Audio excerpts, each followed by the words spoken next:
You may hear some explosions during this video, and that is not because my life is in any danger, okay? It's because I am a complete moron, and I have picked the literal worst time ever to record this. It is currently July 3rd, which if you are a math whiz, you know that means it's one day before July 4th, and the sun has literally just set. So fireworks are in the air, but hey, the show must go on. I'm doing this. I'm pulling through. So if you're wearing headphones, please enjoy the next few minutes of me talking with some patriotic ASMR in the background. Ukrainian officials and intelligence officers have issued warnings that Russia may be planning to cause an explosion at the Zaporizhia.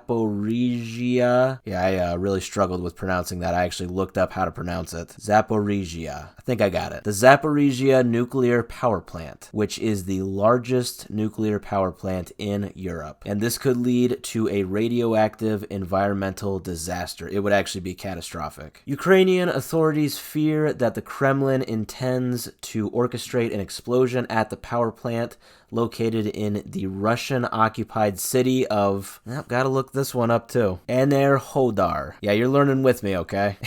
Ukrainian intelligence has reported that Russian workers have been instructed to leave the power station by July 5th, which is 2 days from now. Ukrainian President Zelensky has expressed concerns about the threat and called for political pressure on Russia to prevent such an incident. So yeah, Zaporizhia is a city that is in Ukraine, but like I said, it is occupied currently by Russian military. It would be absolutely catastrophic, like I said, if they did this. This would lose many lives, and this would definitely be the absolute worst thing that they have ever done in the war. That is, if it happens, though. I'm not trying to be a fearmonger. This is just reported that this could happen. Now, it is worth mentioning that a Russian foreign ministry spokesperson has accused Ukraine of preparing a false flag operation without providing evidence. Now, Zelensky is also saying that even if the power station returns to Ukrainian control, there is a risk that remote activated mines could be used still to cause an explosion. So yeah, definitely not trying to be like a fearmonger here. Okay, I'm definitely not saying like, oh yeah, this is definitely going to happen. And I definitely don't want this to happen. I absolutely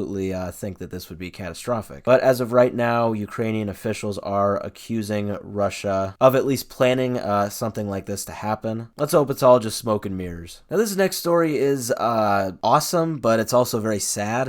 It's kind of a double. So there is a kid named Rudy Farias, or he was a kid anyway, so he is now a 25-year-old man. He's from Houston, and he actually went missing 8 years ago in 2015, so this is when he was 17. And he has been found alive, so that is the absolutely fantastic news. Now, the not so good news is that he was discovered beaten and bruised outside of a church. He was discovered by a Good Samaritan wearing a necklace that actually belonged to his deceased brother. Rudy Farias is currently recovering in a hospital and is actually nonverbal, so he's only able to say a few words before assuming a fetal position. His mother is saying she believes he may have been abused. It has been reported he will require a long healing journey. Rudy Farias had disappeared while walking his dogs near his family's home, and his disappearance was reported when the dogs actually returned home without him. Now, it was actually reported at the time that he went missing that there were no suspicions or assumptions anyway of foul play being involved. Rudy Farias has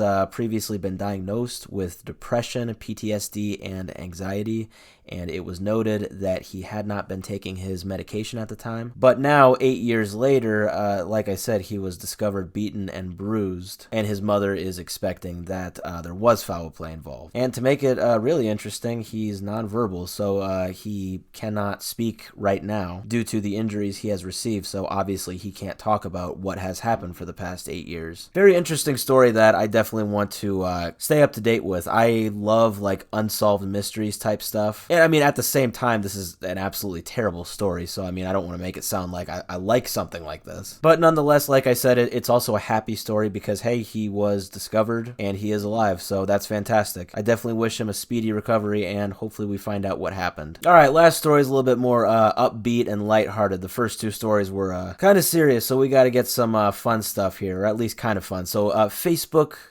Meta, I have to call them Meta. I hate that word, by the way, Meta. It's just so weird. Like, just stick with calling calling it Facebook. I mean, everybody knows Facebook. Meta is just, it like reminds me of like a cyborg. I don't know. So Meta, I guess I'll just stick to what it's called. Meta is set to launch a new app called Threads, which aims to rival Twitter. So the app is available for pre-order on the Apple App Store right now, but apparently it will be available to everybody on Thursday, which is July 7th. So the app will be connected to Instagram, which is also owned by Meta, and it features a dashboard similar to Twitter. Meta describes Threads as a text-based conversation app. This move intensifies the current rivalry between Mark Zuckerberg and Elon Musk. It also comes at a perfect time to basically rival Twitter. So Twitter has recently been under fire, like big time. Elon Musk has made some very weird decisions with Twitter. So like recently they have implemented limits on the number of tweets users can view